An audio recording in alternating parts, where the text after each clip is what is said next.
ভগবান শ্রীকৃষ্ণের জন্মলীলা অলৌকিক ও দিব্য ঘটনা।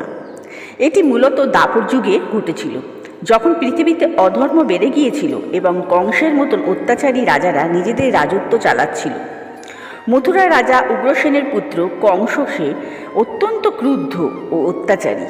তার বোন দেবকীর বিবাহ হয়েছিল বসুদেবের সঙ্গে, এবং বসুদেবের বিবাহের পর দেবকী ও বসুদেব রথে করে যাচ্ছিলেন এবং সামনের রথে কংস। তখন হঠাৎ এক দৈববাণী শুনল, হে কংস, যে দেবকীকে তুই এত ভালোবাসিস তার অষ্টম গর্ভের সন্তান তোর মৃত্যুর কারণ হবে। ওই দৈববাণী শুনে কংস অত্যন্ত ভীত ও ক্রুদ্ধ হয়ে দেবকী ও বসুদেবকে হত্যা করার সিদ্ধান্ত নিল। বসুদেব কংসকে বোঝালেন তাদের সন্তান জন্ম নিলে তারা কংসের হাতে তুলে দেবেন। কংস এই শর্তে রাজি হলো এবং দেবকী বসুদেবকে কারাগারে বন্দি করে রাখল। কারাগারে একে একে 7টি সন্তান জন্ম নিল, আর কংস নিষ্ঠুরভাবে প্রতিটি সন্তানকে হত্যা করল। দেবকী বসুদেব অসহায় হয়ে নিজেদের 7টি সন্তানকে হত্যা থেকে রক্ষা করতেও পারলেন না। যখন দেবকীর অষ্টম গর্ভ হলো, তখন এক অলৌকিক ঘটনা ঘটল। ভাদ্র মাসের কৃষ্ণপক্ষের অষ্টমী তিথিতে গভীর রাতে যখন চারিদিকে নিষুদ্ধ ঘোর অন্ধকার, ঠিক সেই সময় শ্রীকৃষ্ণের জন্ম হলো। তিনি ছিলেন স্বয়ং ভগবান বিষ্ণুর অষ্টম অবতার।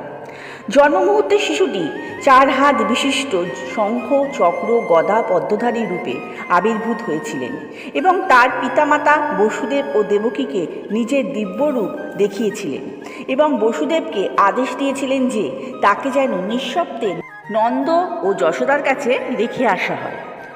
ভগবানের নির্দেশে বসুদেব সেই ঘোর অন্ধকারে ঝড় বৃষ্টি মাথায় নিয়ে কৃষ্ণকে একটি ঝুড়ির মধ্য করে নিয়ে যমুনা নদীর দিকে রওনা হলেন। যমুনার জল তখন ফুলে ফেঁপে উঠেছিল, কিন্তু আশ্চর্যজনকভাবে চলার একটা পথও করে দিয়েছিল এবং স্বয়ং শেষনাগ তার ফণা দিয়ে কৃষ্ণকে বৃষ্টি থেকে রক্ষাও করেছিলেন। যমুনা নদী অতিক্রম করে বসুদেব কৃষ্ণকে গোকুলে নন্দরাজের ঘরে পৌঁছে দিলেন এবং এদিকে যশোদার একটি কন্যা সন্তান হয়েছিল। তিনি ছিলেন যোগমায়া। সেই সদ্যজাত কন্যা সন্তানটিকে বসুদেব নিজের সাথে নিয়ে এলেন। বসুদেব যখন সদ্যজাত কন্যাকে নিয়ে কারাগারে এলেন, তখন কংস এসে সেই কন্যাকেও হত্যা করতে গিয়েছিলেন।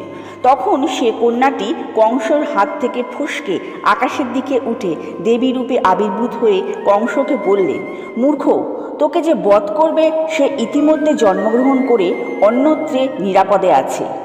এই কথা বলেই দেবী অদৃশ্য হয়ে গেলেন। এইভাবেই শ্রীকৃষ্ণ পৃথিবীতে আবির্ভূত হয়েছিলেন এবং তার জন্মলীলা পবিত্র অধ্যায়ের সূচনা করেছিল। কৃষ্ণের জন্মলীলা ভিডিওটি যদি আপনাদের ভালো লেগে থাকে তাহলে আপনারা লাইক, কমেন্ট, শেয়ার করে দেবেন এবং সাবস্ক্রাইব করে দেবেন। বেল আইকনটা প্রেস করে দেবেন যাতে এরকম ধরনের ভিডিও আপনাদের কাছে সরাসরি পৌঁছে যায়।